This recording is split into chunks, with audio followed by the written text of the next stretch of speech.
The sun in the Arizona territory was not a source of life but a judgment.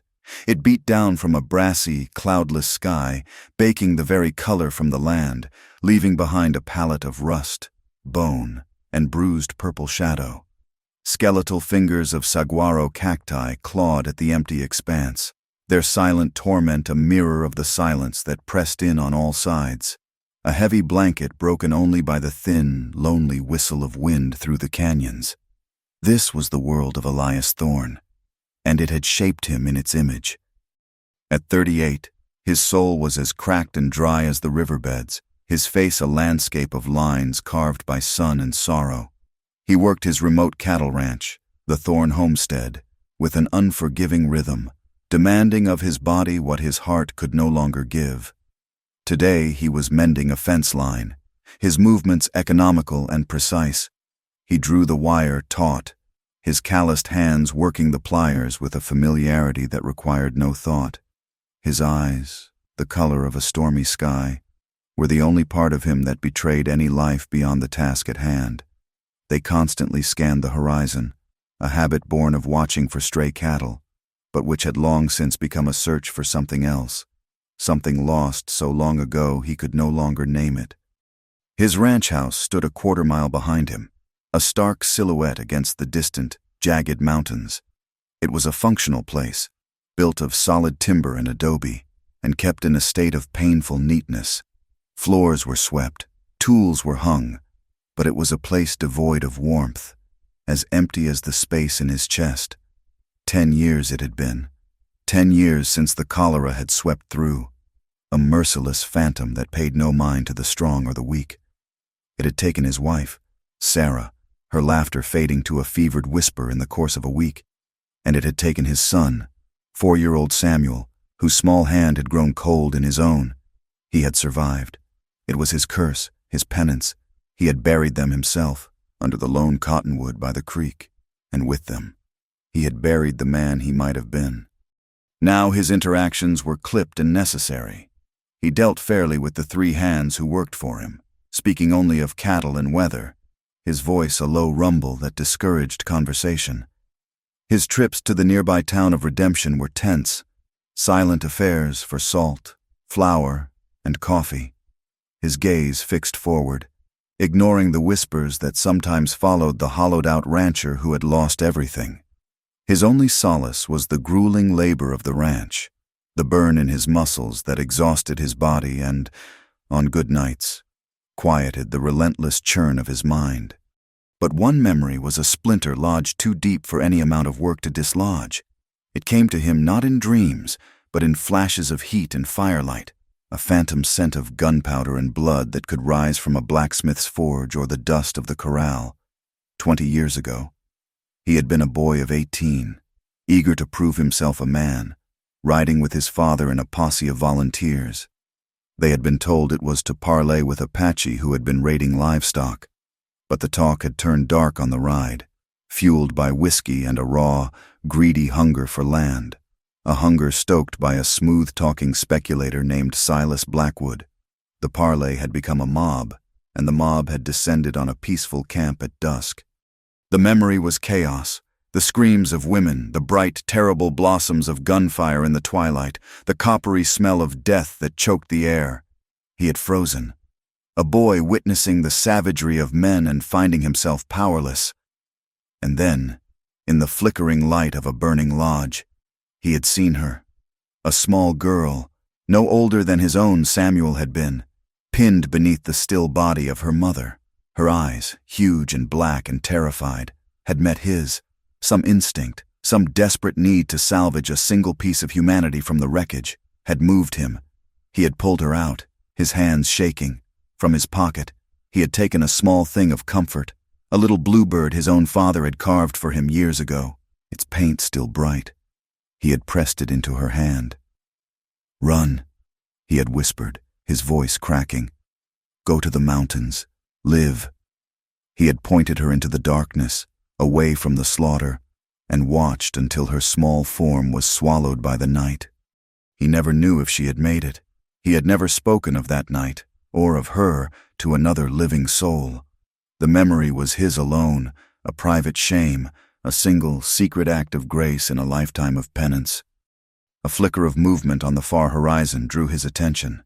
A dust devil, a common enough sight, but this one seemed to have a core, a rider moving with a steady pace toward the homestead. Elias straightened, his hand falling to rest near the worn handle of the Colt Peacemaker on his hip. Strangers were rare, and rarely were they good news. He left the fence and walked back toward the porch, his stride long and unhurried, his eyes never leaving the approaching figure. As the rider drew closer, the dust settling, he saw it was a woman. That in itself was unusual, alone, in this territory. Then he saw she was Native American, her straight black hair tied back with a simple leather thong. She sat her pinto with an easy, expert grace that spoke of a life spent in the saddle. She was dressed not in a dress, but in practical buckskin leggings and a plain cotton shirt, the clothes of someone who valued function over form. Yet there was an undeniable presence about her, a straightness in her spine, a pride in the set of her jaw. She stopped her horse 20 feet from his porch and dismounted in a single, fluid motion. She was not a girl, but a woman, her features striking, carved with a strength that was both beautiful and intimidating. Her eyes, dark and intelligent, met his, and there was no fear in them, no deference, only a calm, unnerving directness. "I am looking for Elias Thorne," she said. Her English was clear, the words spoken with a steady, low cadence. Elias remained where he was, a solid, unmoving figure leaning against the porch post. "You found him," he rumbled. "What is your business here?" The woman did not answer right away. She just looked at him, her gaze so intense it felt as if she were seeing past the weathered skin and the stoic mask, straight into the hollowed-out ruins of his soul. The sun beat down, the silence stretched, thick with a tension that was more than just the meeting of two strangers. It was a clash of histories, of worlds, of ghosts. "My name," she finally said, "is Nita." He gave a slight, impatient nod, waiting. When she said nothing more, a flicker of irritation crossed his face. "I asked your business, Nita." Her expression did not change. With a slow, deliberate movement, she reached up and lifted a small, worn leather pouch from around her neck. Her fingers, long and steady, worked at the drawstring. The tiny sound of the leather untying was unnaturally loud in the oppressive silence. She tipped the pouch, and into the palm of her hand fell a small object. It was a wooden bird, its shape still clear, but its once bright blue paint was faded to a pale whisper, worn smooth by the touch of hands over many, many years. Elias froze. The heat, the dust, the weight of a decade of solitude, it all vanished.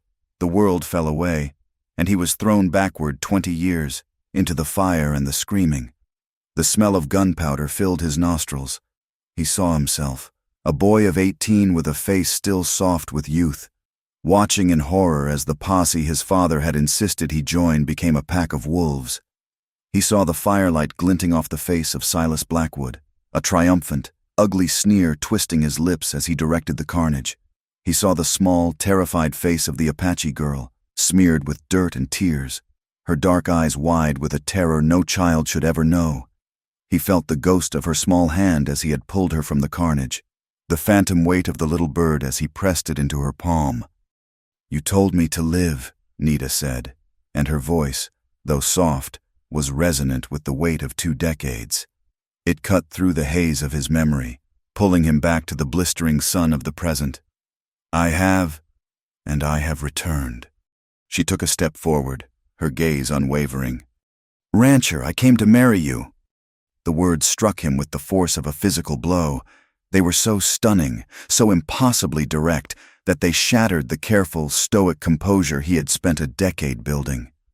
He was speechless. His gaze flickered from the bird in her palm to her face, searching for some sign of madness, of a cruel joke. But he found none. In her determined eyes, in the proud set of her jaw, he saw the ghost of the child. It was her, the little girl from the fire. His mind reeled, a storm of disbelief and shock. A surge of a long-dormant protective instinct warred with a profound, terrifying sense of a fate he had never asked for closing in around him. A promise. He had made no promise. He had been a terrified boy, babbling words of comfort, a desperate plea to whatever God might be listening. It meant nothing. He found his voice, and it came out rougher than he intended. "You are mistaken." He shook his head, taking a half-step back, as if to physically distance himself from her claim. "That was a long time ago. I was just a boy. Life is not a child's promise." He tried to regain control, to push this impossible situation away and return to the numb safety of his routine. "You must be hungry, thirsty. I can give you food, water. I have a good horse in the stable I can trade for yours. A fresh start. But you cannot stay here." He was offering her anything, everything, to make her leave, to let him retreat back into the quiet tomb he had built for himself. But Nita was unmovable. The wind toyed with a loose strand of her black hair, but she stood as if rooted to the earth. "I am not mistaken," she said calmly, "and I am not a beggar." She looked down at the bird in her hand, then back at him. "In the ways of my people, a life that is saved belongs to the one who saved it. A promise, even one spoken by a boy in the smoke and fire, is a debt of honor. You gave me my life. I have come to give you mine." She was not pleading. She was stating a fact, claiming a destiny she had clearly carried with her for 20 years. And as Elias looked at her, at the sheer, unbreakable will in her eyes, a chord of something deep and frozen inside his heart began to ache with a terrifying thaw. She did not wait for his permission. Seeing his refusal set in his jaw, she simply turned, led her horse to the well near the edge of his yard, and began to uncinch the saddle. She would not leave. She made a simple camp there, just beyond the invisible line that marked his home. She did not argue. She did not plead. She simply existed, a quiet, constant, and profoundly disruptive presence. She tended to her horse, gathered a small pile of mesquite for a fire, and from time to time, he would catch her watching him with an unnerving, patient gaze. Elias retreated into his house, slamming the door behind him. He stalked through the empty rooms, the tidy silence now feeling like a mockery. He went to the window and watched her. She moved with a purpose and efficiency that grated on him. He felt a tumultuous mix of emotions, anger at her presumption, pity for the life she must have led, and a strange, unfamiliar flicker of something else. It was curiosity. It was, he was horrified to admit to himself, a sliver of admiration for her sheer tenacity. This woman had survived a massacre, had survived 20 years alone in a world that wanted her gone, and had crossed who knew how much territory to find him, all based on a few whispered words from a boy. The first day passed in this silent stalemate. As dusk fell, painting the sky in violent streaks of crimson and purple, he cooked his usual solitary meal of beans and bacon. He ate his portion standing at the kitchen counter. Then, cursing himself for a fool, he filled another plate and carried it outside. He set it on an overturned crate 10 feet from her small fire, then retreated without a word. He told himself it was mere charity, an act to clear his own conscience before he sent her away for good in the morning. But he knew it was a concession, a crack in the armor. From his window, he watched her notice the plate. She looked toward the dark house for a long moment, then gave a single, slow nod to the empty porch. She ate the food with the same deliberate grace with which she did everything else, her dignity as solid and unyielding as the rock of the canyons. The days fell into that pattern, a silent, stubborn siege. The land itself seemed to be a character in their unfolding drama, the harsh sun that beat down on her small camp, the cold, clear nights under a thick blanket of stars that seemed to emphasize their shared isolation and profound loneliness. He would work, pretending she was not there, yet his every sense was aware of her. He would leave food, and she would accept it with that same quiet nod. They did not speak, but a war of wills was being waged in the silence. Then, on the 4th day, the sky turned the color of a fresh bruise. The air grew heavy, thick with the smell of rain and dust. A desert monsoon, sudden and violent, was rolling in. The wind rose from a whisper to a howl, whipping sand and grit into the air. Elias stood on his porch, watching the storm approach, a familiar and awesome sight. His gaze fell upon Nita. She was struggling to hold down the small, inadequate shelter she had fashioned from a blanket and some rope. The first drops of rain, fat and heavy, spattered in the dust. Then the sky opened. Rain lashed down in blinding horizontal sheets. Lightning split the heavens, one jagged crack after another, illuminating the scene in stark, terrifying flashes of white. In those flashes, he saw her, drenched and shivering, her small frame braced against the fury of the wind, still fighting to hold her shelter together, unyielding. The sight triggered something deep inside him, the image of her, small and struggling against a force so much bigger than herself, merged with the memory of the small, shivering child he had pulled from beneath the dead. The protective instinct he had felt that night, the one decent thing he had done, surged back with an overwhelming force, washing away his resistance, his fear, his carefully constructed solitude. He did not think. He acted, in a moment that felt both momentous and inevitable. He strode off the porch and into the maelstrom. The wind tore at his shirt, and the cold rain plastered his hair to his skull. He reached her side, grabbed her arm, his grip firm. She looked up at him, her face pale in the strobe of the lightning, rain streaming from her black hair. He said nothing. He simply pulled her, wordlessly, commandingly, toward the safety of his house. He threw the door open and pulled her inside, slamming it shut against the roar of the storm. They stood dripping in the center of his lamp-lit kitchen, the sounds of the deluge suddenly muffled. A profound silence fell between them, broken only by the frantic drumming of rain on the roof and their own ragged breaths. He had let her in, not just into his home, but past the first of the many walls he had built around his heart. The air was charged, heavy with unspoken history, with the impossible gravity of her claim, and with the first, tentative spark of a connection that was both terrifying and thrilling. The dark tragedy of their shared past had brought them to this room, and here, in the shelter of the storm, a glimmer of a new, uncertain hope had just begun to take root. The storm passed as quickly as it had arrived, leaving the world washed clean. A cool silence settled over the homestead, and the air, scrubbed of its dust, carried the sharp, clean scent of creosote and wet earth. Inside the ranch house, the silence was of a different kind. It was thick and heavy, filled with the unspoken questions that hung in the space between Elias and the woman dripping onto his kitchen floor. His movements were stiff, unnatural in their precision. As he took a dry blanket from a chest and held it out to her, he was a man unaccustomed to sharing his space, let alone with a woman whose very presence was a resurrection of a past he had spent 20 years trying to bury. "You can take the bedroom," he said, his voice a low rasp. He did not look at her as he spoke, his gaze fixed on some point on the far wall. "I will sleep out here."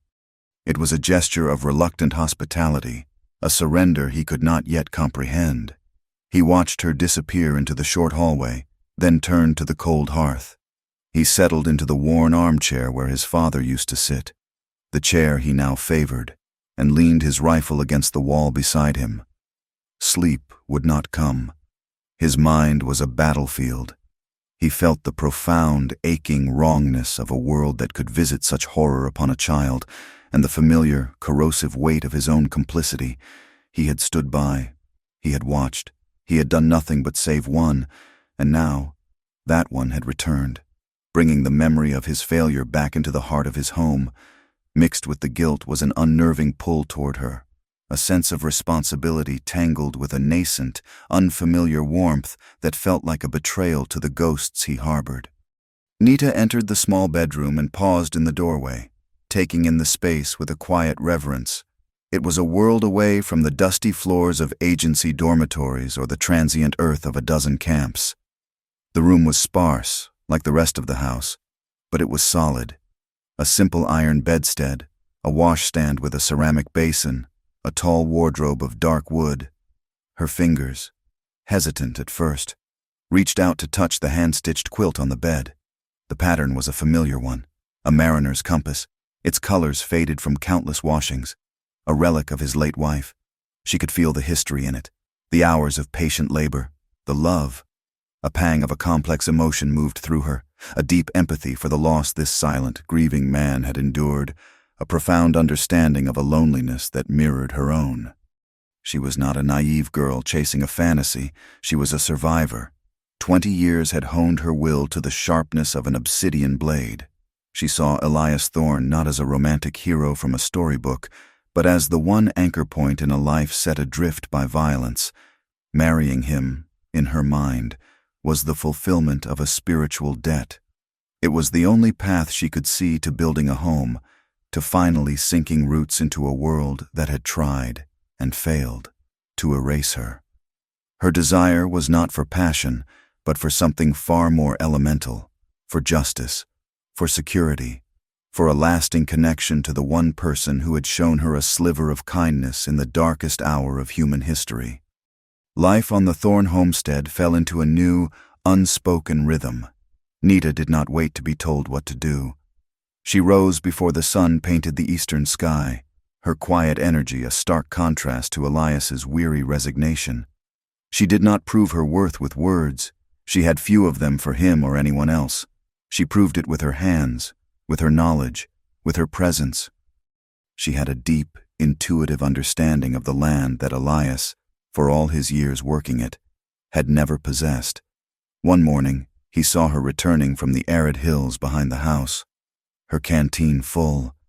She had found a hidden seep, a trickle of fresh water he never knew existed, marked only by a patch of greener foliage invisible to an untrained eye. She pointed out the edible roots of the yucca and the medicinal properties of the Mormon tea that grew in stubborn clumps across the pasture.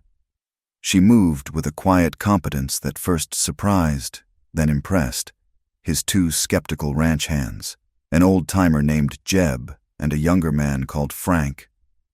She was a phenomenal horsewoman, a young colt, a fiery buckskin that had fought every effort Elias had made to gentle it, responded to her touch as if she spoke a language it understood.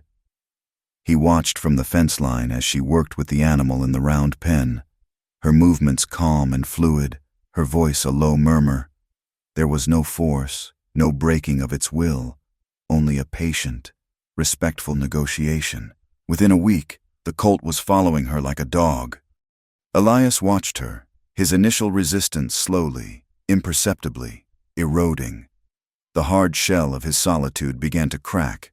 He began to see her not as the ghost of a child, or as an inconvenient claimant with an impossible demand, but as a capable, intelligent woman. He found himself thinking less of the promise and more of the person. They began to work together. It was a natural, unspoken evolution. An extra hand was always needed, and she was more capable than most. They repaired the long fence line that the storm had damaged, their interactions mostly silent and focused on the tasks at hand, stretching the wire, hammering staples into posts. Yet, in these shared silences, a language began to develop between them.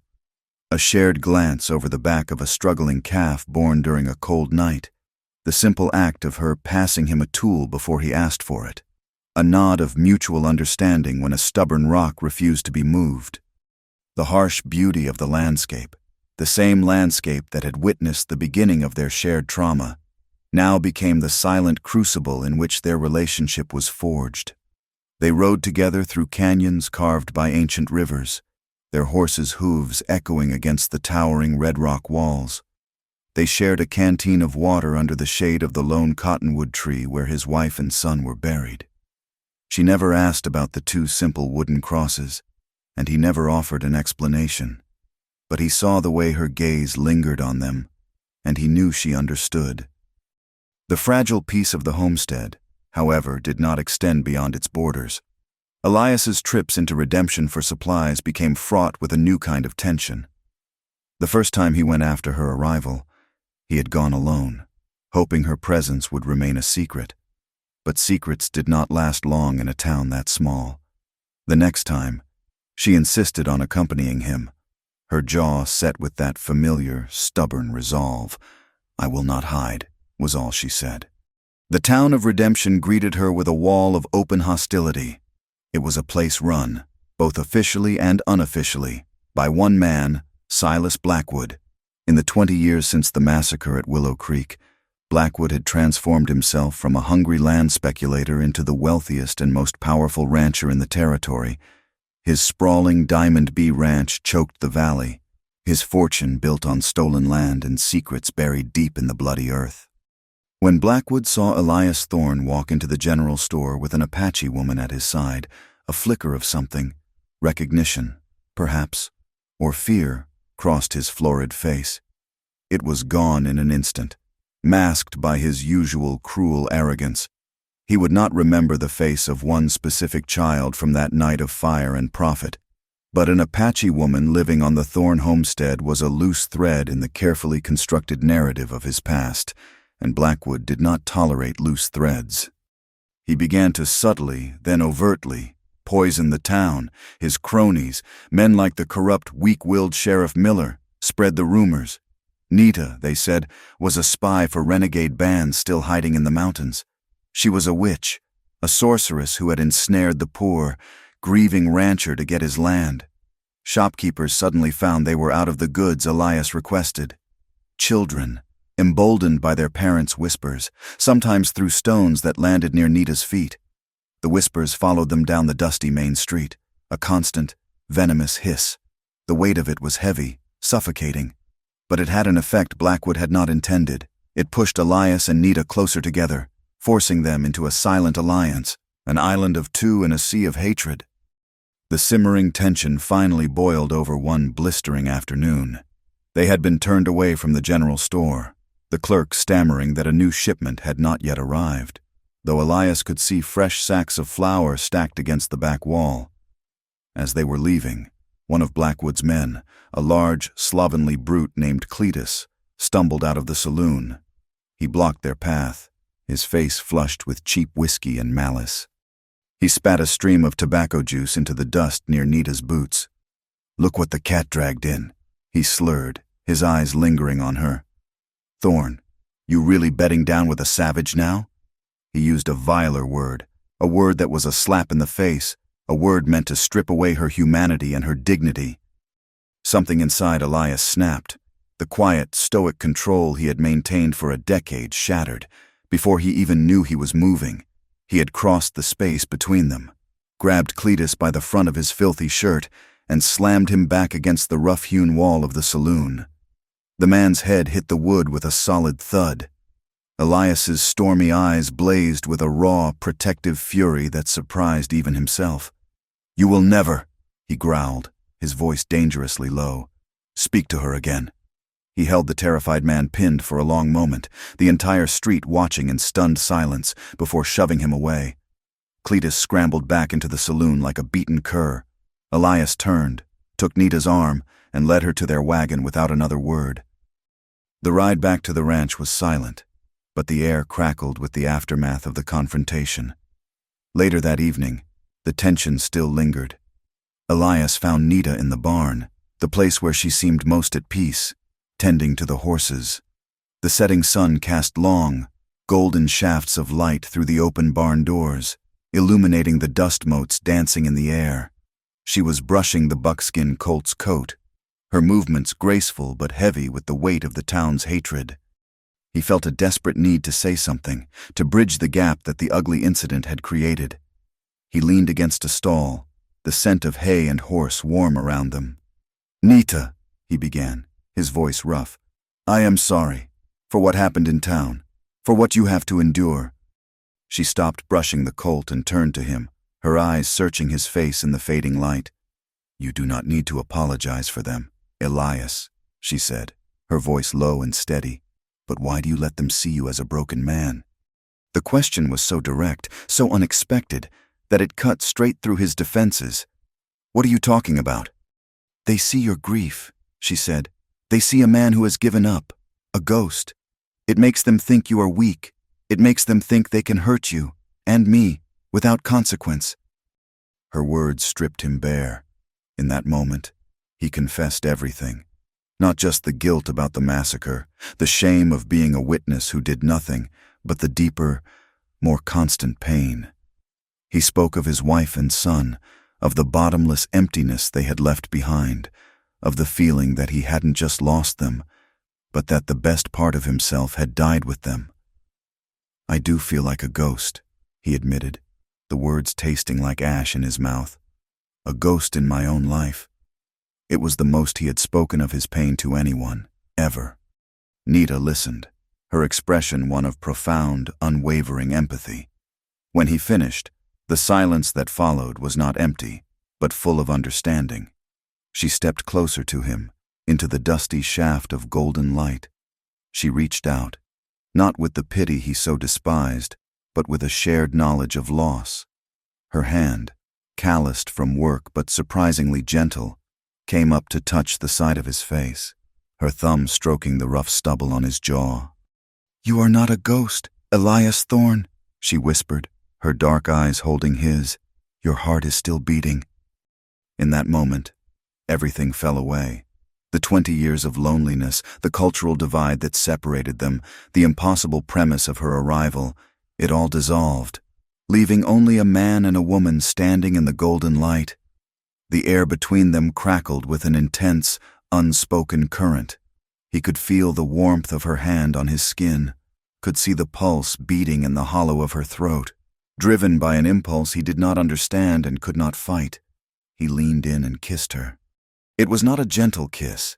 It was desperate, hungry, freighted with 2 decades of pain and solitude and a startling, explosive hope. It was the raw, aching need of a man starving for a reason to feel again. It was a kiss that acknowledged their shared, violent past and laid a fierce, defiant claim to a possible future. For a stunning, terrifying moment, she responded, her lips parting under his, her hand moving from his jaw to the back of his neck, pulling him closer. It was a moment of pure, raw connection that both terrified and exhilarated them. They pulled apart, both breathless and shaken, the sound of their harsh breathing loud in the quiet barn. The kiss had irrevocably changed everything. The premise of her arrival, a child's promise, a debt of honor, was now consumed by a very real, very adult desire that neither of them could ignore. They retreated into themselves for the next few days. The silence returned, but now it was charged with a palpable, humming tension. Elias was tormented. He felt as if he had betrayed the memory of Sarah, the wife he had loved, and he was terrified.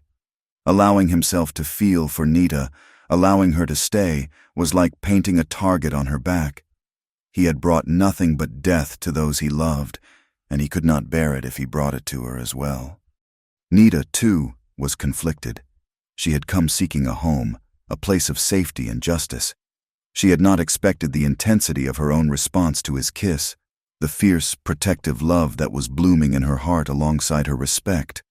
She saw the goodness in this broken man, buried deep beneath his grief, and she wanted, more than anything, to see him whole. The decision was taken out of their hands. Silas Blackwood was a man who did not tolerate being challenged. Elias's public defense of Nita was an affront, and Blackwood's paranoia, fanned by the whispers of what the Apache woman might know or represent, was growing. He decided to send a stronger message. One night, the moon hidden behind a veil of high clouds, 2 riders approached the Thorne homestead under the cover of darkness. They moved silently, dismounting 100 yards from the house. One stood watch while the other crept toward the dark, looming shape of the barn, a lit torch in his hand. Elias and Nita were woken by a sound that would haunt their nightmares, the terrified, high-pitched screaming of horses. Elias was out of bed in an instant, grabbing his rifle. He threw open the front door and was met with a scene from hell. The barn his father and he had built with their own hands, was engulfed in a roaring inferno.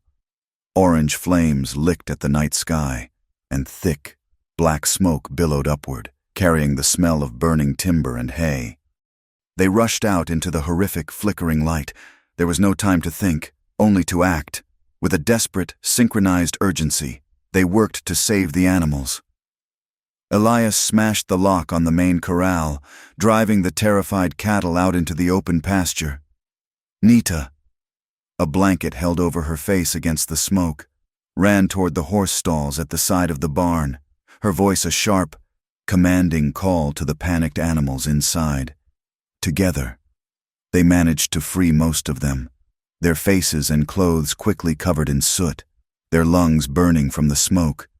But the barn itself, with its store of hay and tools and memories, was a complete loss.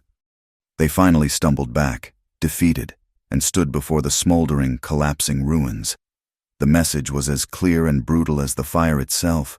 This was no longer about whispers and insults in town. This was a declaration of war. Elias stared at the destruction, his face a mask of devastation and cold, rising fury. He felt Nita's presence beside him. He looked down at her. Her face was streaked with soot, her eyes reflecting the terrible light of the flames. But there was no fear in them. There was only a cold, hard, and absolute resolve. "They are afraid of us," she said, her voice steady and clear above the crackle of the fire. "That is why we will win." In that moment of shared tragedy and defiance, their purpose became one. They were no longer a grieving rancher and the woman he had once saved. They were partners, forged together in the crucible of a fire set by their common enemy. The ashes of the barn were a cold gray wound on the land. For 2 days they smoldered, a constant, acrid reminder of their vulnerability. The fire had burned away more than just timber and hay. It had incinerated the last vestiges of Elias Thorne's solitude, transforming his homestead from a quiet sanctuary of grief into a besieged outpost. The world had come for him again, just as it always had. A dark, simmering rage took root in his soul, tangled with a paranoia that was a constant, metallic taste in his mouth. The roar of the flames had triggered his deepest traumas, echoing the firelight of the massacre 20 years ago, reawakening the helpless terror he'd felt as a boy.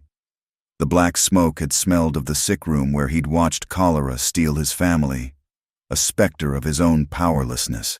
This attack from Blackwood was not just about land or a woman. It was a personal, existential assault, a confirmation of the curse he believed he carried. Sleep became a luxury he could not afford.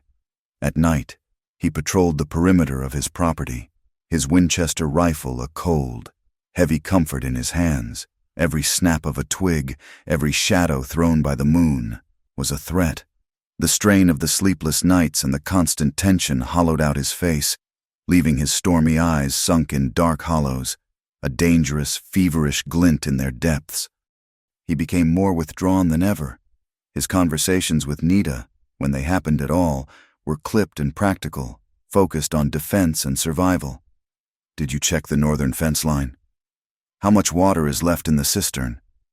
The fragile language they had built in shared silence was gone, replaced by the grim vocabulary of a siege. He was terrified of losing her. The thought was a physical pain, a tightening in his chest that was worse than any fear for his own life. He had lost a wife, a son, a life. He could not lose her too. This fear, twisted and sharp, made him cruel. It made him push her away emotionally, even as he relied on her watchful presence. One evening, as she was securing the horses in a makeshift corral near the house, he confronted her. "You have to leave, Nita." She turned from tightening a rope, her expression unreadable in the twilight. "This is my home now." "It is a target," he countered, his voice harsh. He pulled a small, heavy leather pouch from his pocket and thrust it at her. "This is all the cash I have. It is enough. Enough to get you far away from here. California, maybe Oregon. Somewhere he can never find you." She did not look at the money. Her eyes stayed locked on his. "I am not running." A raw desperation clawed at him. He wanted to protect her, and the only way he knew how was to drive her out of his life, away from the poison he seemed to attract. "Do you not understand?" he said, his voice rising. "He burned my barn because of you. His fight is with me, but you are the reason for it. Your being here is the cause of all this danger." The accusation, a cruel but, in his tormented mind, logical conclusion, hung in the air between them. She flinched as if he had struck her.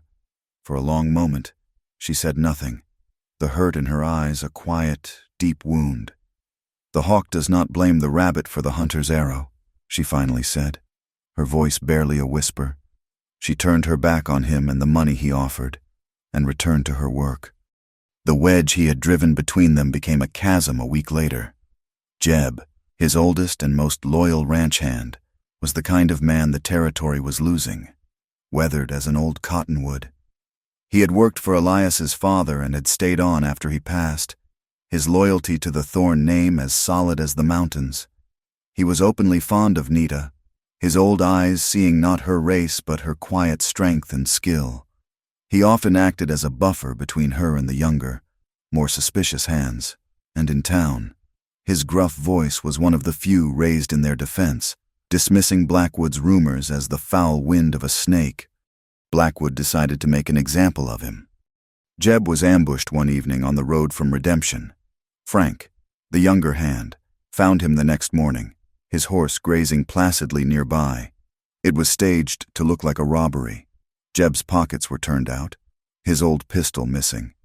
But the brutality of it, the sheer violence visited upon the old man, spoke to a different purpose. It was not the work of a common road agent. It was a message, written in blood. The news shattered the fragile stability of the ranch. When Frank rode in, his young face pale with shock and grief, and delivered the news, something inside Elias broke. A tidal wave of guilt so immense it threatened to drown him crashed over him.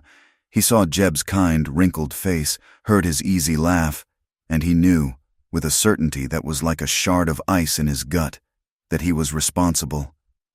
He found Nita by the well, drawing water. He stalked toward her, his face a mask of anguish. "He is dead," he said, his voice raw, broken. "Jeb is dead, because of me." He grabbed her arm, his grip not gentle, forcing her to face him. "Because I brought you here." The accusation, voiced in his fear and now realized in tragedy, was a poisoned dart. He saw the pain flash in her eyes, saw her spirit recoil from the venom in his words. This was his lowest point, a moment where all the grief of his past and all the fears of his present converged into a single, unbearable weight. He had failed to protect his family from sickness. He had failed to stop a massacre. And now, he had brought death to a good and loyal friend. He was a curse.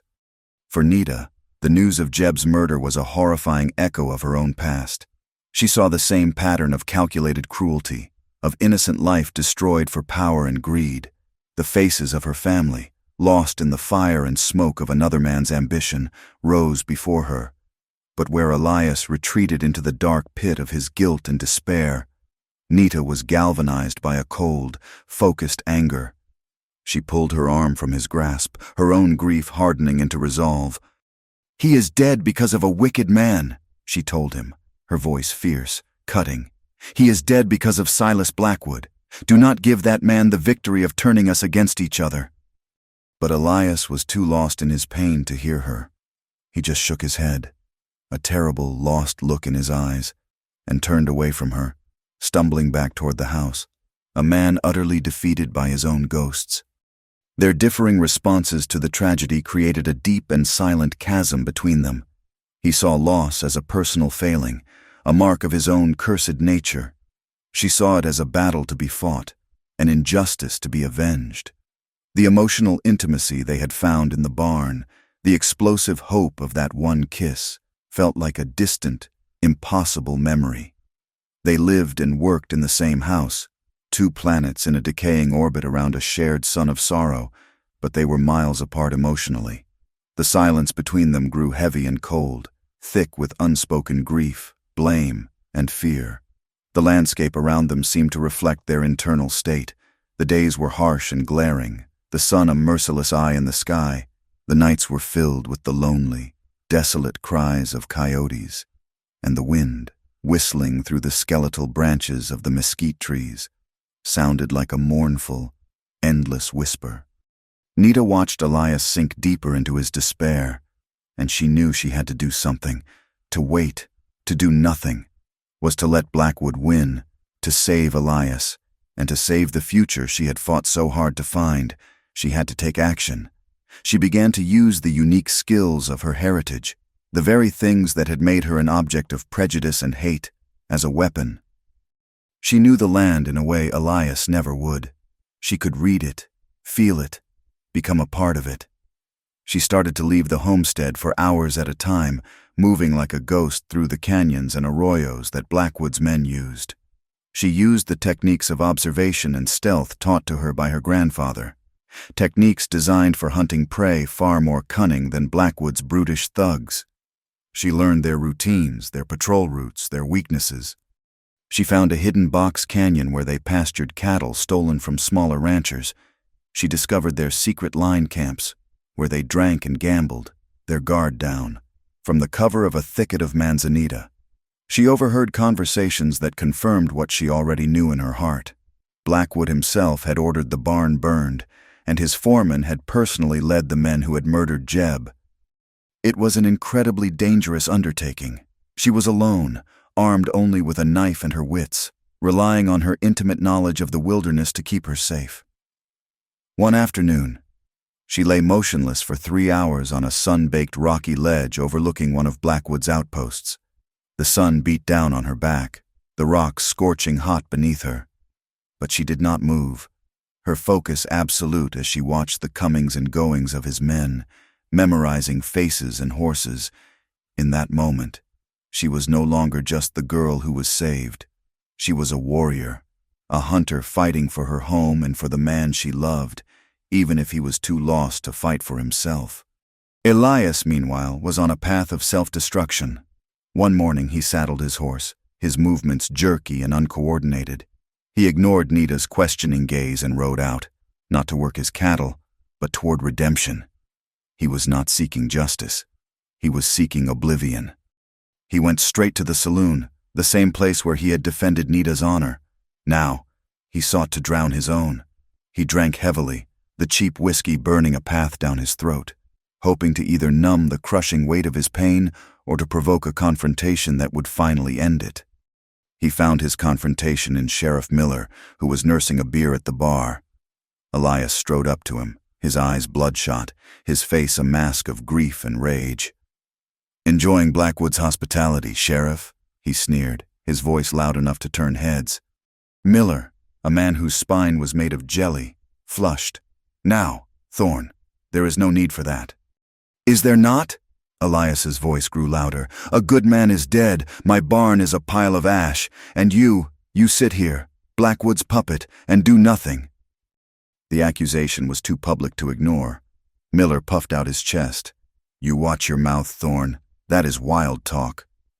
Fueled by whiskey and a desperate need to feel something other than guilt, Elias threw the first punch. It was a wild, clumsy swing that caught the sheriff on the side of the head, sending him staggering. The saloon erupted. 2 of Blackwood's men who were always present grabbed Elias, and a brutal barroom brawl ensued. Elias fought with a reckless abandon, a desperation that came from a man who believed he had nothing left to lose. He was outnumbered, and they were beating him savagely, his fists no match for their boots and chairs. He was on the floor, tasting blood, a boot coming for his head, when a surprising intervention occurred. Frank, his young ranch hand, and the third man, a quiet worker named Peterson, had followed him to town, worried about his state of mind. They stood at the doorway, watching in horror, shamed by the injustice of the fight, their own grief for Jeb still raw, their loyalty to Elias finally won out. "Get off him!" Frank yelled, and he launched himself into the fray. Peterson was right behind him. They fought their way to Elias's side, their fists flying and together. The 3 of them managed to fight their way out of the saloon's swinging doors. They got Elias onto his horse and led him away from town, away from the glares and the shouts, his body bruised and bloodied, but with a flicker of his fighting spirit, long thought dead, somehow rekindled by the loyalty of his men. He returned to the ranch as dusk was falling, defeated and hungover, his body a single, throbbing ache, his spirit at its lowest ebb. He slumped in the saddle, letting his horse find its own way to the house. Nita was waiting for him on the porch, a lantern casting a warm, yellow glow beside her. He expected recriminations. He expected the cold silence of her disappointment, or worse, her pity. He got none of it. She helped him dismount, her touch firm on his arm as he swayed on his feet, and led him into the kitchen. She sat him down in a chair and then, without a word, she began to calmly and methodically clean his wounds. She brought a basin of warm water and a clean cloth. Her touch was professional, almost detached, yet incredibly gentle as she washed the blood and grime from the cuts on his face. As she worked, she finally spoke, her voice low and steady. She told him everything. She told him of her journeys into the canyons, of what she had seen, what she had overheard. She spoke of the stolen cattle, of the secret camps, of the men who had bragged about setting a fire and ambushing an old man on the road. She laid out the evidence of Blackwood's guilt, piece by piece, an undeniable chain of facts. And then she laid out a plan. Not a plan of retreat, not a plan of reckless violence, but a plan of attack that required cunning and courage. As he listened, his head bowed while she tended to a cut on his cheek, Elias looked up at her, and he saw her. For the first time since Jeb's death, he truly saw her. He saw not the source of his problems, but the source of his strength. He saw her courage, a quiet, unyielding force that had driven her into the heart of the enemy's territory. He saw her intelligence, her unwavering belief in him even when he had lost all belief in himself. The wall of his grief, the dam of self-pity and guilt he had built around his heart for a decade, finally broke. It did not trickle, it shattered, washing away in a sudden, overwhelming flood of emotion, love, admiration, awe. He reached up, his hand trembling, and covered hers where it rested on his face, stilling her movements. "I am sorry," he whispered, the words choked, thick with unshed tears. "I was wrong, I was so wrong." His eyes met hers, and in them, she saw the ghost was finally gone, replaced by the man he was meant to be. "I will not run anymore. We fight. Together." Nita simply nodded, a single tear tracing a clean path through the dust on her own cheek. In that moment of quiet reconciliation, their bond was reforged, stronger and brighter than before. They were no longer defined by the tragedy that had first brought them together, but by the conscious choice to face the coming storm as one. The dark, terrible loss of Jeb's death had, paradoxically, burned away all pretenses, leaving only the essential, the unbreakable, the absolute core of their love. The reconciliation in the lamplit kitchen was a turning point, a quiet declaration that the time for mourning was over and the time for fighting had begun. The atmosphere at the Thorne homestead shifted. The heavy air of grief and paranoia was replaced by a sharp, focused current of determination. They were no longer waiting for the next blow to fall. They were preparing to strike. Freed from the paralyzing grip of his guilt, Elias became the leader he was always meant to be. The stoic grief that had masked his face for a decade was replaced by a grim resolve. His orders to his two remaining hands, Frank and Peterson, were sharp and clear. Their loyalty, forged in the heat of a barroom brawl and the cold sorrow of Jeb's murder, was now absolute. They worked from sunup to sundown, transforming the ranch into a defensible fortress. They built new, stronger corrals from thick timber, their hammers echoing in the canyons. They established lookout points on the high ridges surrounding the property and organized patrols, their rifles always within reach. A military precision Elias had learned long ago but never utilized came to the forefront, his mind mapping out fields of fire and defensive lines. But this was not his fight alone.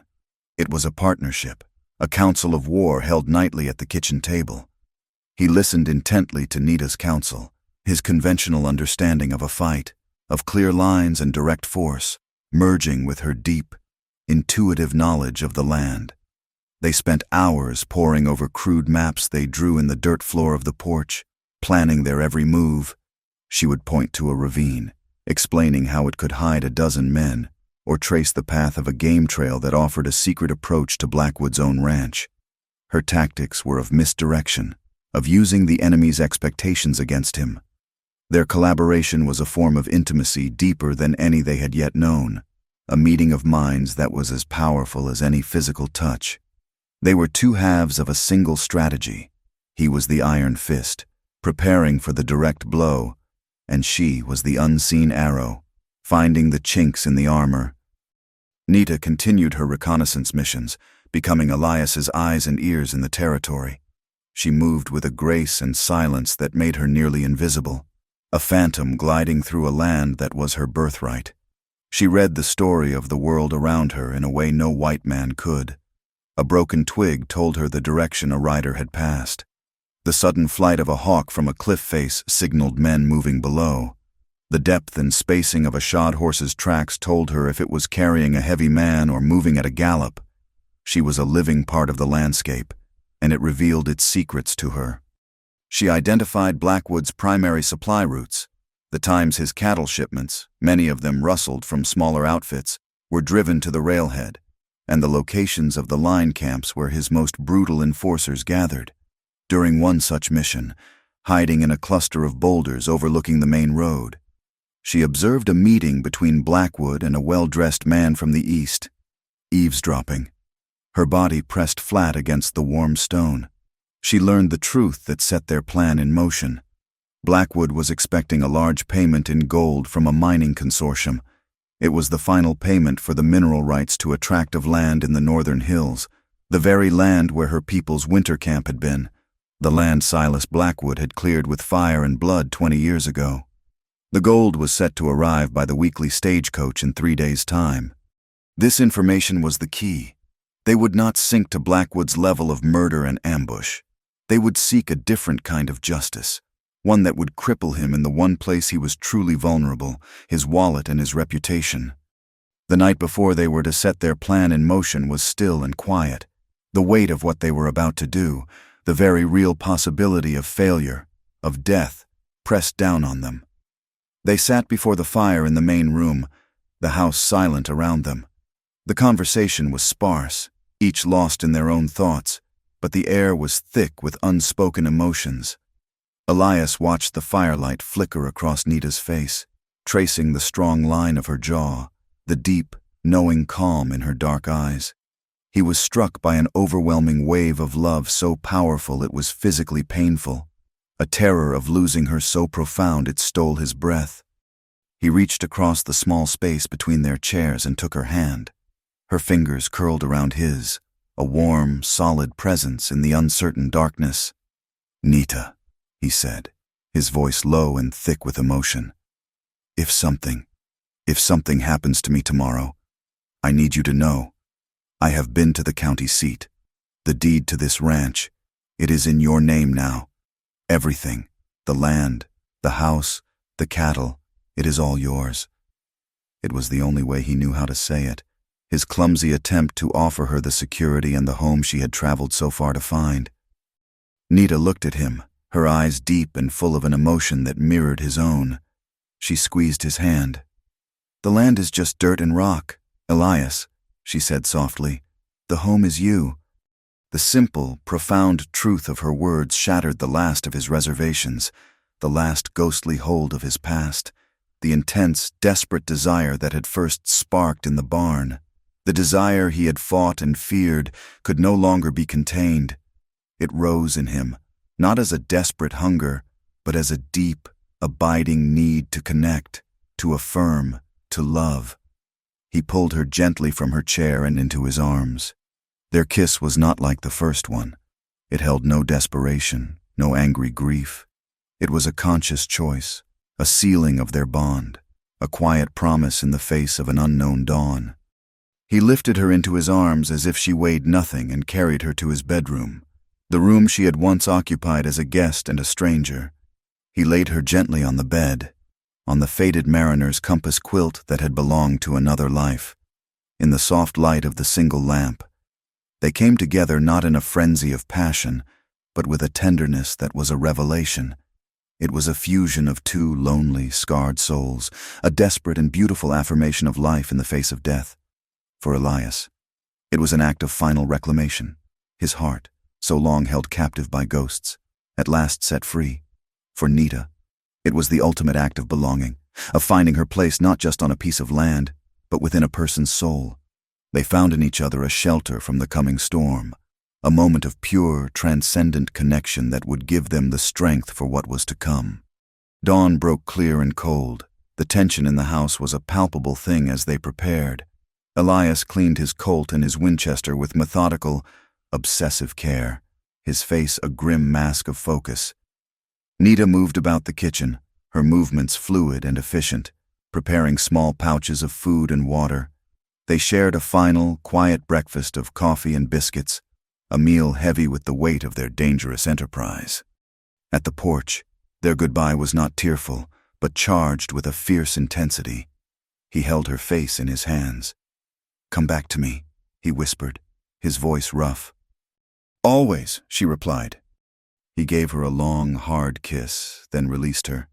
He watched as she, Frank, and Peterson mounted up and rode west toward the canyons. Then he turned, swung himself into his own saddle, and rode east, alone, toward redemption. He arrived just before noon. He tied his horse to the hitching rail and strode directly into the saloon. The room was crowded, but it fell silent as he entered. Silas Blackwood was holding court at a corner table, flanked by Sheriff Miller and two of his hired guns. Blackwood looked up, a sneer forming on his lips. Elias did not give him a chance to speak. In a clear, cold voice that carried to every corner of the room, he began to lay out his accusations. "I am here to talk about a debt, Blackwood." He spoke of the burned barn. He spoke of Jeb's murder, his voice hardening with fury as he described the good man left to die on the road. And then, as the room hung on his every word, he dropped the bombshell. "But the debt is older than that. It is 20 years old. It started at a place called Willow Creek." A flicker of shock, of genuine fear, crossed Blackwood's face. "You led a mob of men," Elias continued, his voice like the crack of a whip.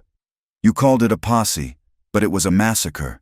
You slaughtered women and children to get your hands on their land you then sold to a mining company."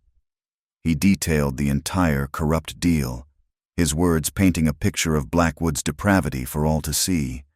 Blackwood, for the first time in his life, looked shaken. He shot to his feet, his face purple with rage. "He is lying! He is a madman!" he blustered. "Sheriff, arrest this man!" Miller, sweating, began to move, but Elias's words, spoken with such cold, hard conviction, had planted seeds of doubt in the room. The townspeople had long feared Blackwood, but now, seeing this lone, determined man stand up to him, they began to see the true depths of his evil.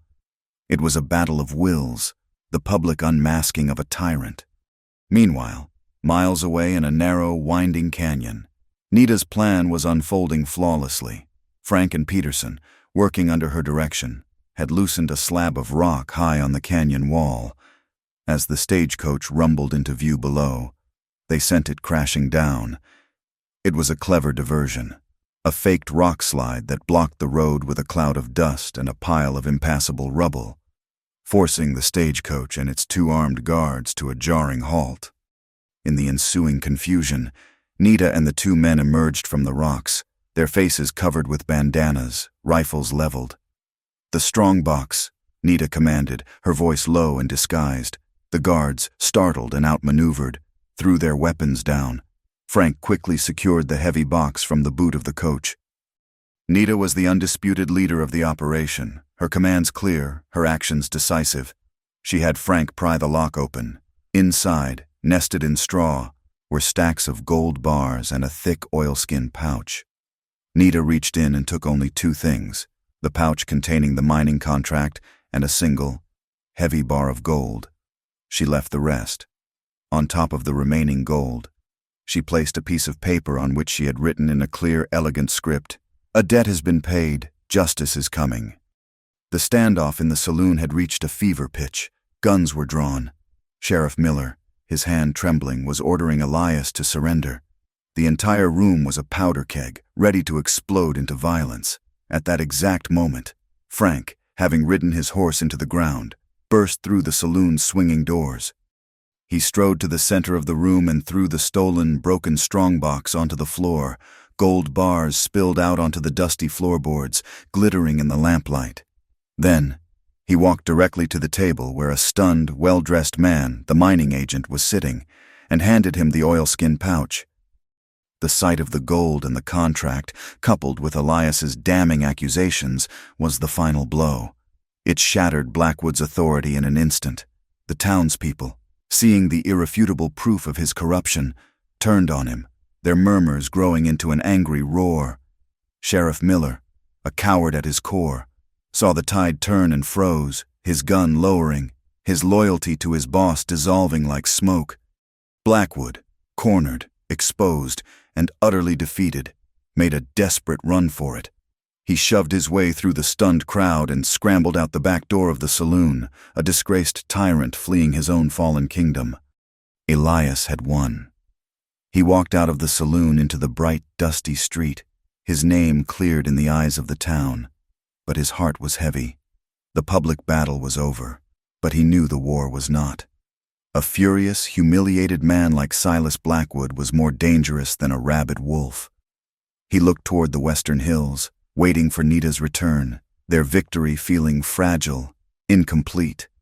The glimmer of hope was now shining brightly, but it was shadowed by the dark, undeniable promise of a final, tragic reckoning. The immediate aftermath of Silas Blackwood's public downfall was not one of celebration, but of a tense and deceptive calm. The town of Redemption was in an uproar, a hive buzzing with the scandal that had finally dethroned its tyrant. Public opinion, once a solid wall of prejudice against Elias and Nita, had swung dramatically. They were no longer the reclusive widower and his strange companion, but heroes who had faced down a monster. The wheels of official justice, slow and ponderous, began to turn. The mining agent from the east, furious at being deceived and nearly swindled, officially nullified his contract with Blackwood. The territorial marshal was summoned from Prescott to investigate the affair, and the recovered gold was placed under his authority. Sheriff Miller, desperate to save his own skin, feigned complete cooperation, offering his services and his testimony with a sweating, obsequious sincerity that fooled no one. Least of all Elias. Elias trusted no one in this town but the two men who had stood with him. Frank and Peterson rode back to the ranch under a sky bruised with twilight. Nita was waiting on the porch, a lone, still figure in the growing darkness. When Elias dismounted and walked toward her, their reunion was not triumphant, but somber. They held each other for a long moment, a silent acknowledgement of the chasm they had just crossed. They both knew, with a certainty that was cold and heavy in their bones, that exposing a man like Blackwood was like cornering a rabid wolf. It did not defeat him. It only stripped away his cunning and left nothing but the feral, vicious teeth. They had won a battle of reputation and justice, but the final, physical conflict still loomed. The victory felt hollow, the threat now more personal, more deadly than ever before. Consuming by a venomous, black rage, Silas Blackwood had retreated to his own heavily fortified ranch. In the space of a single afternoon, he had lost everything that mattered to him, his fortune, his standing, his power over men. All he had left was a burning, nihilistic desire for revenge, an inferno in his soul that scorched away any last remnant of reason. He gathered his most ruthless enforcers, a dozen men loyal not to his shattered reputation, but to the promise of gold from a hidden stash he kept for just such an occasion. His mind, always cruel and calculating, finally snapped. He was no longer motivated by greed or the acquisition of land. He was driven now by a pure, psychopathic need to destroy Elias Thorne, the man who had defied him, and to destroy the Apache woman, the ghost from his past who had been the catalyst for his ruin. His plan was simple and brutal, a dark echo of his first great crime. He would not just kill them. He would wipe the Thorne homestead from the face of the earth. He would burn it to the ground and salt the earth, ensuring nothing ever grew there again. He intended to finish what he had started 20 years ago at Willow Creek. A period of siege began at the Thorne Ranch. The days grew short and the nights grew long.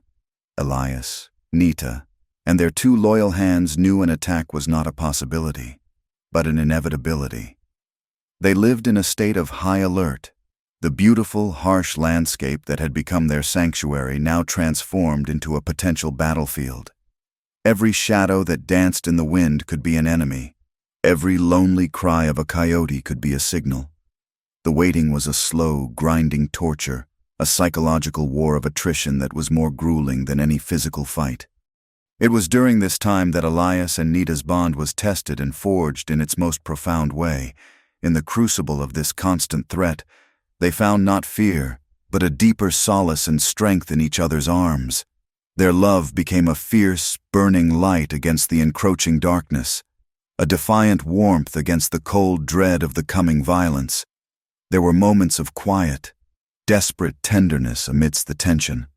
The simple act of sharing a cup of coffee at dawn while standing watch on the porch roof, their shoulders touching, their rifles leaning against the wall, a gentle, reassuring touch of a hand as they passed in the narrow hallway, quiet conversations late at night, their voices low whispers in the darkness, speaking of a future they may never have, of a small garden Nita wanted to plant, of a line of horses Elias wanted to breed. One night, as they sat together on watch, the star-dusted sky stretching above them in its cold, silent majesty, Elias confessed his deepest fear. "I am not afraid to die," he said, his voice a low rumble. "I have been half dead for 10 years, but I am terrified of failing you, of seeing history repeat itself, of being the man who stands by while everything he loves is destroyed." Nita listened, then turned to him, her face serene in the moonlight. She took his hand, the one that was never far from his gun, and placed it over her heart. "In the stories of my people," she said, her voice possessed of a strength that seemed almost mystical, "a warrior's spirit is never stronger than when he is defending his family and his home. The spirit is not in the walls of the house or the fences on the land. It is in the people who live there." She looked into his eyes, her own gaze steady and clear. "This is our home, Elias. We are its spirit. We will not be broken." The attack came on a moonless night a week later.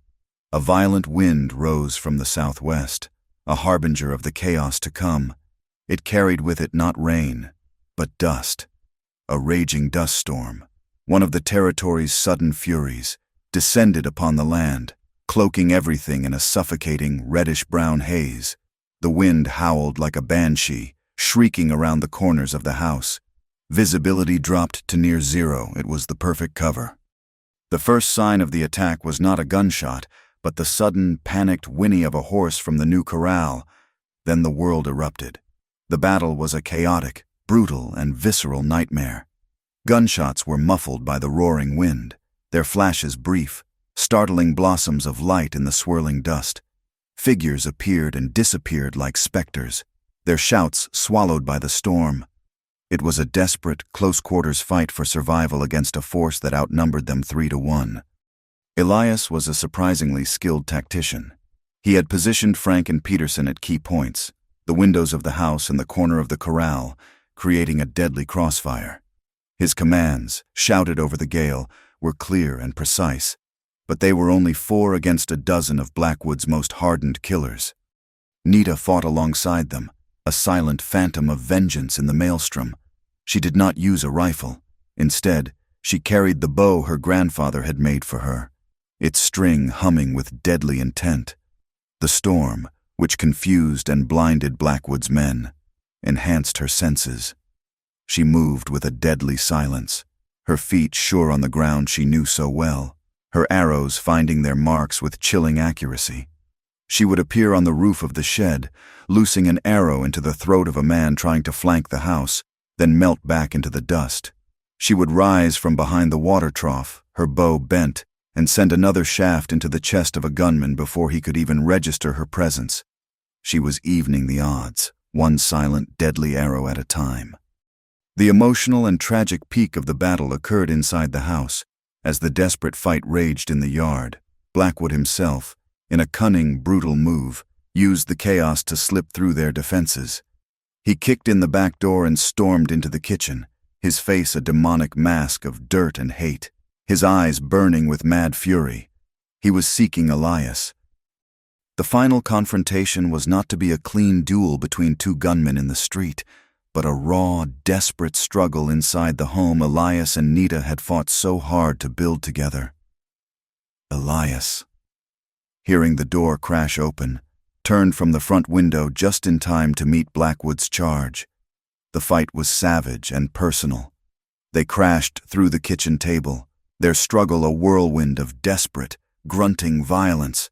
Blackwood was a larger, stronger man, but Elias was fueled by a righteous fury that gave him the strength of two. They smashed into the main room, overturning furniture, the sounds of their brutal fight a counterpoint to the storm and gunfire outside. Blackwood gained the upper hand. He pinned Elias to the floor, his big hands closing around Elias's throat, squeezing the life from him. Elias's vision began to swim in black spots, his lungs burning, just as his world was about to fade completely. Nita appeared in the doorway, an apparition of terrible beauty framed against the swirling red dust. She had an arrow nocked, the tip aimed directly at Blackwood's heart. Blackwood saw her. A cruel, triumphant smile twisted his lips. With a grunt, he released Elias's throat and hauled him up, locking an arm around his neck, using him as a human shield. Elias's gun was on the floor, just out of reach.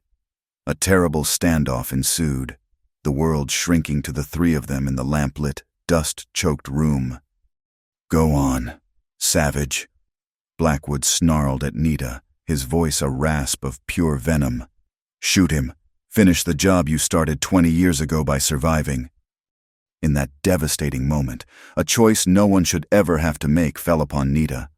Her bowstring was taut, her aim steady, but her target was shielded by the man she loved.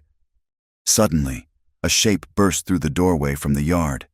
It was Frank, his young face smeared with soot, a look of desperate determination in his eyes.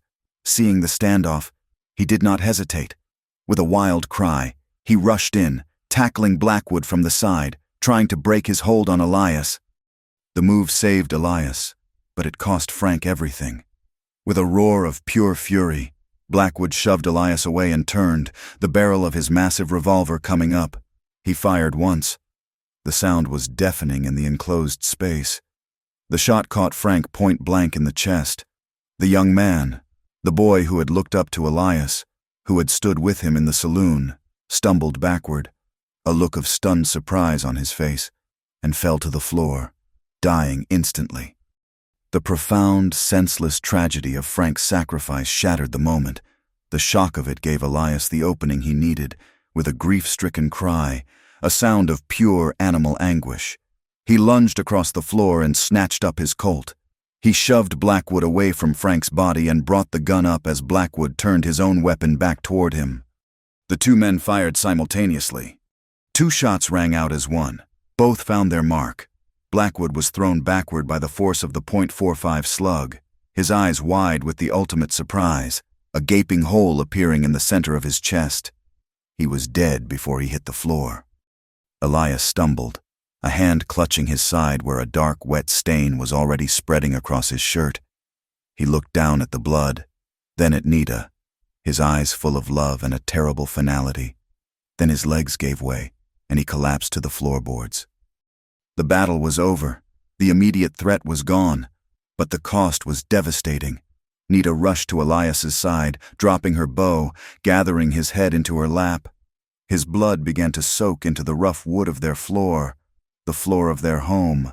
The body of their loyal, brave friend lay a few feet away, a testament to the terrible price of their justice. Outside, the wind began to die down. The dust storm, its fury spent, finally began to subside.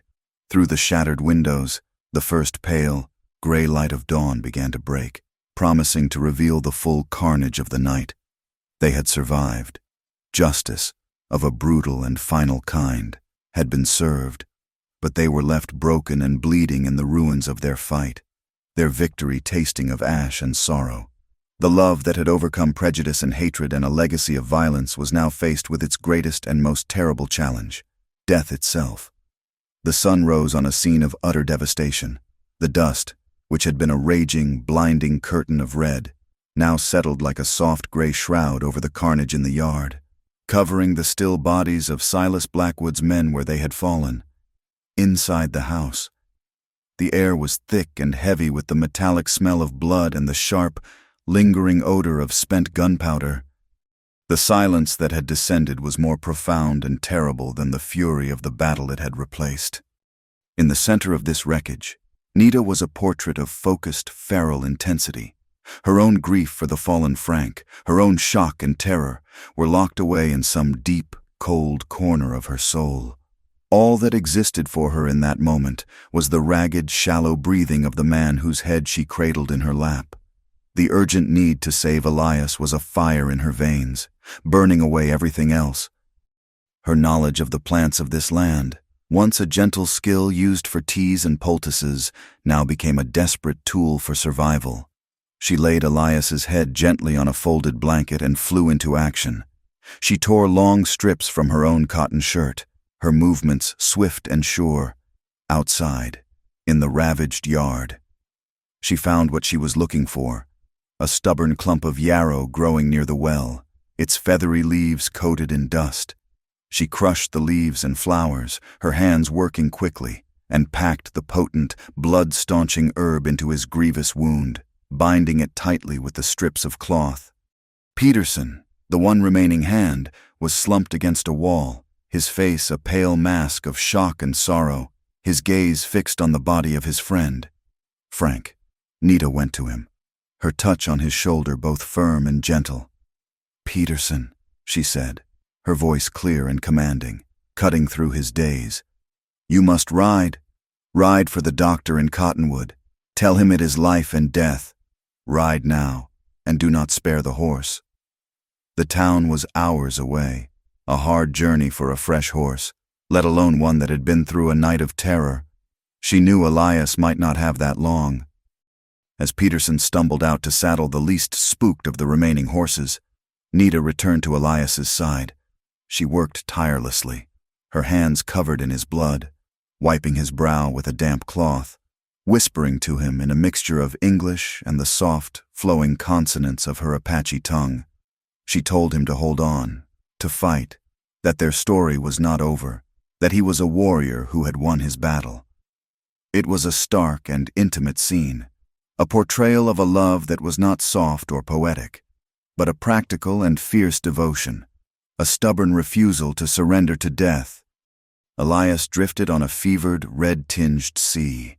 He was caught between two worlds. In one, he saw the sweet, faded face of his late wife, Sarah, and felt the small, trusting hand of his son, Samuel, in the other.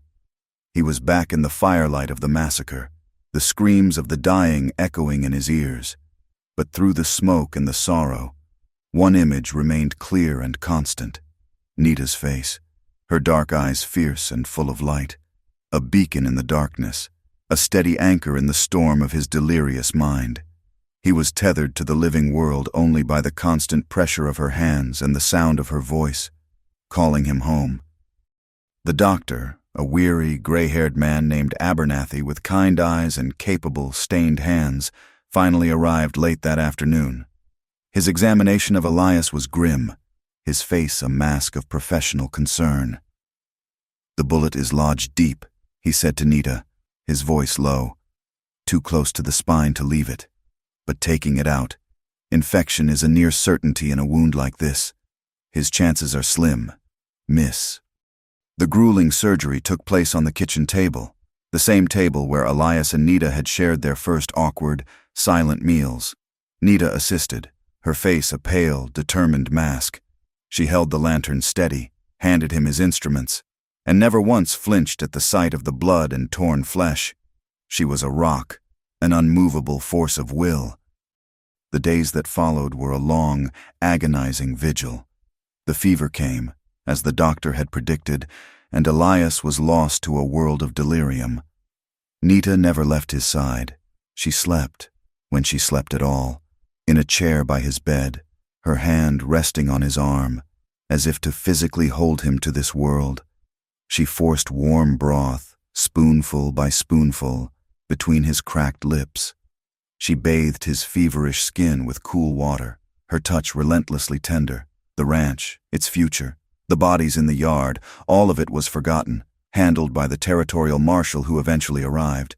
Her entire universe shrank to the confines of this sick room, to the sound of Elias's ragged breaths, to the fight for one single, precious life. This was love as endurance, as an unwavering act of will against the pull of absolute despair. She talked to him constantly, her voice a low, steady murmur in the quiet room. She told him the stories she had never shared with anyone.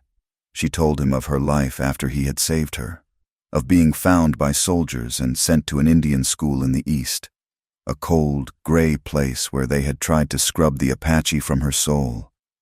She told him how she learned to read and write English, using their own tool against them, hoarding knowledge. She told him of her struggles, of the loneliness, of the fierce, burning memory of a boy with stormy eyes who had given her a wooden bird and the gift of life. She told him of her long journey to find him, of the years spent searching, of her unshakable belief that he was her destiny. She laid her entire soul bare to him, hoping her words could be a thread, a rope, to lead him back from the precipice. And slowly, miraculously, he began to heal. The fever broke one evening in a torrent of sweat, leaving him weak and frail but lucid. The long, arduous climb back to life had begun. As his strength slowly returned, the outside world began to intrude. The territorial marshal conducted his investigation, and the story of the siege at the Thorne homestead became a local legend. The tale of how Elias Thorne and his small band had stood up to the tyrant Blackwood, and won, was told and retold in every saloon and general store in the territory.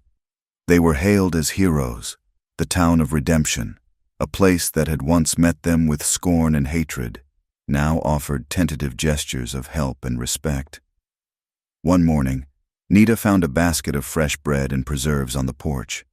Another day, a neighbor left a haunch of venison. The story of the Apache girl who had fought like a warrior and then single-handedly nursed the rancher back to life began to change perceptions.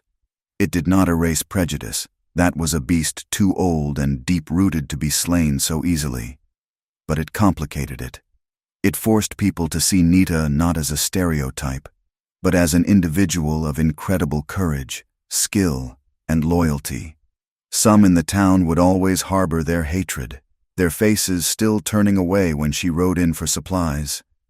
But others, their minds opened by the dramatic events, would offer a hesitant nod, a quiet word of greeting. It was not a simple happily ever after. It was the realistic, nuanced beginning of a community grappling with its own bigotry. With his physical recovery well underway, Elias faced a deeper, psychological healing. The violent climax of the battle and his near-death experience had, in their own brutal way, exorcised many of his old ghosts. He had faced the source of his 20-year-old guilt in the form of Silas Blackwood, and had survived. He had fought for something, for someone, and had won. But the victory would forever be marked by the loss of young Frank. One clear, cool afternoon, when Elias was strong enough to ride again, he and Nita rode up to the small hill that overlooked the ranch. Peterson had made a simple wooden cross to mark Frank's grave. It was a somber, poignant place. Elias stood before the grave for a long time, his hat in his hands. He spoke of his gratitude for the boy's loyalty, his deep sorrow for the life cut short. He grieved not with the corrosive guilt of his past, but with the clean, honest pain of a man who had loved and lost a friend. Nita stood silently by his side, her quiet strength a buttress for his sorrow. He realized then that love did not erase loss, but it made it possible to carry it, to live with it, to honor it. It was there, on that windswept hill, with the ghosts of the past finally at peace and the future stretching out before them, that he turned to her. He took both of her hands in his. It was no longer about a child's promise or a debt of honor. It was about a man who had been broken and remade, and the woman who had saved him in more ways than he could ever count. "Marry me, Nita," he said, his voice thick with an emotion that was deep and true, not because of a promise made by a boy in the dark, but because I cannot imagine a single sunrise without you by my side. Tears shone in her eyes as she looked up at him, a radiant smile breaking through. Her acceptance was a quiet, whispered, yes. They began the slow, arduous process of rebuilding. The ranch was scarred, the charred timber of the old barn a constant reminder of the battle. The house itself was riddled with bullet holes, each one a mark of their survival. But they worked together, side by side, clearing the debris, patching the walls, and laying the foundations for something new. The physical act of rebuilding their home became a powerful metaphor for the rebuilding of their lives. They were not erasing the past, they were building upon it, their scars a testament to everything they had endured and overcome. The landscape, which had once been a symbol of Elias's desolation and their shared trauma, now became a symbol of their resilience and their future. They found a profound beauty in its harshness, a deep and abiding sense of peace in its vast, open spaces. Their love, forged in violence and tempered by tragedy, settled into a quiet, powerful rhythm, as steady and enduring as the ancient land itself. The story concludes not with a grand wedding in a crowded church, but with a simple, private ceremony on the porch of their home, officiated by a traveling preacher. The only attendees were Peterson, his loyal friend, and Dr. Abernathy, the man who had helped save his life. Elias and Nita stood before each other, not as a white rancher and an Apache woman, but simply as two people who had weathered the worst the world could throw at them and had found their home, their sanctuary, in one another. The final scene takes place a year later. They are sitting on the porch of their rebuilt house, watching the sunset paint the sky in brilliant, breathtaking hues of orange and purple. The ranch is quiet, peaceful. The sound of a few healthy cattle lowing in the distance is the only sound, besides the gentle evening breeze. Nita is leaning against Elias, his arm wrapped securely around her, his hand resting gently on the slight swell of her belly. They do not speak. They do not need to. They have found a profound peace, a deep contentment that they have earned with blood and tears and unwavering love. The world beyond their fences is still an imperfect, often prejudiced place, but within the boundaries of their land, within the sacred sanctuary of their love, they have carved out a space of their own. They have built a new world from the ashes of the old. Thank you for listening to our story. Please comment where you are from so we can all connect. Subscribe to the From Wild West channel and share your thoughts in English.